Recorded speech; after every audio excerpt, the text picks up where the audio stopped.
Today I'm going to talk about voting. This week, on May the 7th, the UK is going to have its next general election. This is going to help decide who's going to be in power for the next 4 or 5 years. At the last general election in 2010, only 44% of all 18 to 24-year-olds voted. This is a huge difference compared to 76% of people aged 65 and over who turned out to share their votes. And do you know what this leaves politicians thinking? That the youth don't care about politics. And guess what happened after that? There were rises to student loans and student finances, there were rises to the cuts in youth services, and loads of other things that have affected young people today have basically been ignored. Only 30% of young women in the UK are expected to vote this week, and I just want to say, ladies, you need to go out and have your say. The Suffragette movement happened so that we could have our right to vote today, and we need to use it and utilise it and share our voice just as the suffragettes did. Laws like the Equal Pay Act happened because women came out and fought for their right to vote, and whilst that law was passed and things have got better, women still don't actually have equal pay in the UK.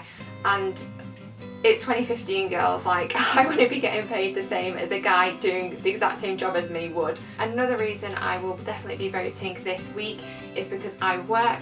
That means that I pay my taxes, which essentially means 20% of my wages goes direct to the government, and they decide how they're going to spend their money. They might spend it on the NHS, they might spend it on benefits, they might spend it on other issues that affect me, but basically I'm paying my money to them, so I want to have a say in what they're going to do with it. A survey this week said that around 44% of young people were still not sure which party that they were going to vote for, and I think one of the main reasons about that is because there is so much media coverage. It can seem quite confusing, and a lot of the things that politicians talk about may not be directly relevant to us now, but I know that in the next 4 years, when the next political party or the next hung parliament is in power, it's going to be a big period of change for my life. I'm going to want to save up for a house, I'm going to want to make investments, I might want to get married and start a family. All these things are things that are going to be influenced directly by politics. I can totally understand that people might not want to vote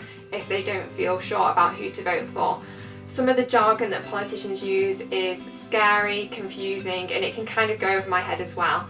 But guess what? If you're watching this, then you have access to the internet, so you can Google those things. You can go and look at each political party's website, read their manifestos, and do a little bit of research. One of the other excuses I hear a lot about people not wanting to vote is that they think that one vote isn't going to change the world. No, one vote isn't going to change the world, but if enough of us come together, and we need all of those one votes added together, then it could very well change the world, and it has in the past. And guess what? The richest, most powerful guy in the UK, how many votes does he get? He gets 1 vote, and I get 1 vote as well, so the time it takes to vote is really no time at all. I know that the nearest polling station to me is literally at the end of my road, so it'll take me 10 minutes to walk up the road, hand in my voting card, tick off who I want to win the election, and then pop back home. Another thing that I want to just share as something to consider and do more research into, that is also really important to look into your local MPs and your local constituencies as well. We're voting for our local constituencies and the seats that will contribute from those into the House of Parliament that will contribute to the overall winner of the election, or as it's more likely than not turning out to be, a hung parliament. So just to summarise, it's not only important to turn up and vote to have your say as to who the next political party in power should be, it's also just to turn up and vote and to show that you are here and that people need to listen to you. If you don't vote, your demographic is not going to be represented, and I for one am very keen on having the youth vote represented in the next election. So I'm going to be voting this week, and I hope you will too.